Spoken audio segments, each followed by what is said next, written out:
සමිඳුන්ගෙන් දෙසවනට. පළමුවන දේව ප්‍රකාශනය අපොස්තුලවරුන්ගේ ක්‍රියාපොතෙන්ගත් පාඨයකි. අවශ්‍ය දේ හැර අන් කිසි බරක් ඔබ පිට නොපැරවීමට ශුද්ධාත්මයන්ටත් අපටත් යහපතී පෙනේ. එකල තමන් අතරේ නියෝජිතයන් තෝරාගෙන ඔවුන් පාවුලු සහ බර්නබස් සමග අන්තිෝකියට යැවීම යහපතැයි අපොස්තුලවරුන්ටද සභා මූලිකයින්ටද මුළු සභාවටද පෙනී ගියේය. තෝරාගනු ලැබුවෝ නම් සහෝදරයන් අතර මූලිකයන් වන බර්නබස් නම් ලත් යූදස් සහ සීලස්ය ඔවුන් අත මෙසේ ලියා යවන ලදී. අපොස්තුලවරුද සහෝදර සභා මූලිකයෝද වන අපි අන්තිකෝනියෙහිත් සිරියාවෙහිත් සිසිලියාවෙහිත් වසන විජාති වූ සහෝදරයන් වෙත සුබ පතමින් මෙසේ ලියා යොමු. අපේ අනුමැතිය නොලත් සමහරෙකු අප අතරින් පිටත්ව ගොස් නොයෙක් දේ කියා ඔබ කලබමින් ඔබගේ සිත් අවුල් කළ බව අපි ඇසීමු. එයින් තමන්ගේ දිවි නොතකා අපගේ ස්වාමීන් වන යේසුස් ක්‍රිස්තුස් වහන්සේගේ නාමය නිසා ජීවිතය කැප කළ අපගේ ප්‍රේමණීය බර්නබස්ත පාවුලුද සමග නියෝජිතින් තෝරාගෙන ඔබ වෙතට එවීම සුදුසියයි රැස් වූ අපගේ ඒකමතික තීරණය විය. එයින් යුදස් සහ සීලස්ත ඔබ වෙත එවමු. ඔවුන් මේ කාරණාම ඔබට කටවචනයෙන්ද කියනු ඇත.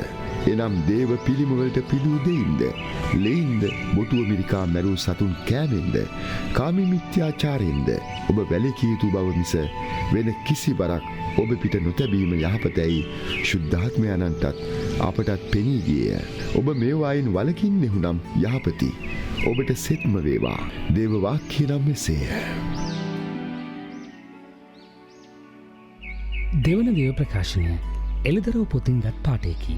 ආත්මයන් වහන්සේගේ ආනුභාවයෙන් ඔහු මහා උස්කන්ධකට මාගෙන ගොස් ශුද්ධ නගරේ වූ ජෙරුසලම දේව තේජසින් විරාජමානව දෙවියන් වහන්සේ වෙතින් ස්වර්ගයෙන් බැසීම මට පෙන්වීය. ඒ නගරේ දීප්තිය ඉතා අනර්ග මාණික්කයක් මෙන් එනම් පළඟුමෙන් විනිවිද පෙනෙන සූර්යකාන්ත මලක් මෙන් විය. වාසල් දොරටු 12කින් යුත් මහා උස් පවුරක් ඒ වටේ තිබුණේ. ඒ දොරටු ළඟ දේවදූතයෝ 12 දෙනෙකු වූහ. ඒවා අපිට ඊශ්‍රායෙල් පුත්‍රයාගේ ගෝත්‍ර 12 නාම ලියා තිබුණේ. නැගෙනහිරින් දොරටු 3ක්ද, උතුරින් දොරටු 3ක්ද, දකුණින් දොරටු 3ක්ද, බස්නාහිරින් දොරටු 3ක්ද විය. නුවර පවුරෙහි අත්තිවාරම් 12ක් විය. ඒවා පිට බැටළු පෝතකයන්න්ගේ අපොස්තුලවරුන් 12 දෙනාගේ නාම 12 ලියා තිබුණේ. මම එහි දේවමාලිගාවක් මුදුට වී සර්ව පරාක්‍රම දෙවිස්වාමීන් වහන්සේට බැටළු පෝතකයනොත් ඒ දේවමාලිගාව වූසේක. දේව තේජසින් නුවර ආලෝක වූ බැවින්ද බැටළු පෝතකයන්න් එහි පහන වන බැවින්ද එහි සූර්යාගේ හෝ චන්ද්‍රයාගේ හෝ බැබලීමක් අවශ්‍ය නැත. දේවාක්‍යය සේය. ශුද්ධවර ජුවාම්තුමන් විසින් ලියන ලද දේවවාක්‍යය නම් මෙසේය. මා ඔබට ඉගැන්වූ සෑම දේ ශුද්ධාත්මයානෝ ඔබට මතක් කර දෙන්නාහ. යේසුස් වහන්සේ ජුදාස් ඉස්කාරියුත් නොවන අනෙක් ජුදාස්ට පිළිතුරු දෙමින් යමෙක් මට ප්‍රේම කරන්නේ නම් හෙතෙම මාගේ ධර්මය පිළිපදින්නේය. මාගේ පියාණන් වහන්සේද ඔහුට ප්‍රේම කරනසේක. අපි ඔහු වෙතට පැමිණ ඔහු සමග වාසය කරන්නෙමු. මට ප්‍රේම නොකරන්නා මාගේ ධර්මය නොපිළිපදී.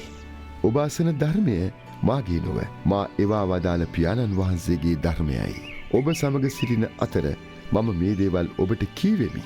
ඒත් මාගේ නාමයෙන් පියාණන් වහන්සේ එවන සහයදායකයන්න් වහන්සේ එනම් ශුද්ධාත්මයන්න් වහන්සේ සියල්ල ඔබට උගන්වමින් මා වදාළ සියල්ල ඔබට සිහිපත් කරවන සේක.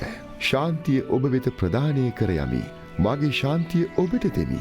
මායේ ඔබට දෙන්නේ ලෝකයා දෙන්නාක් මෙන් නොවේ. ඔබේ සිත් කැළඹෙන්නටවත් බියවන්නටවත් ඉඩ නොදෙන්න. මම ගොස් නැවත ඔබ වෙත එමි. මා ඔබට කී බව ඔබ ඇසුවාවහුය. ඔබ මට ප්‍රේම කළා නම් මා පියාණන් වහන්සේ වෙතට යන බැවින් ඔබ ප්‍රීතිවන්නහුය. මන්ද පියාණන් වහන්සේ මට වඩා උතුම්ය. ඒ දේ සිදු වූ කල ඔබ විශ්වාස කරන පිණිස ඒ සිදුවන්න පෙර දැනටම ඔබට කියා ඇත. සමිධානන් වහන්සේගේ සුභාරංචිය නම් මෙසේය.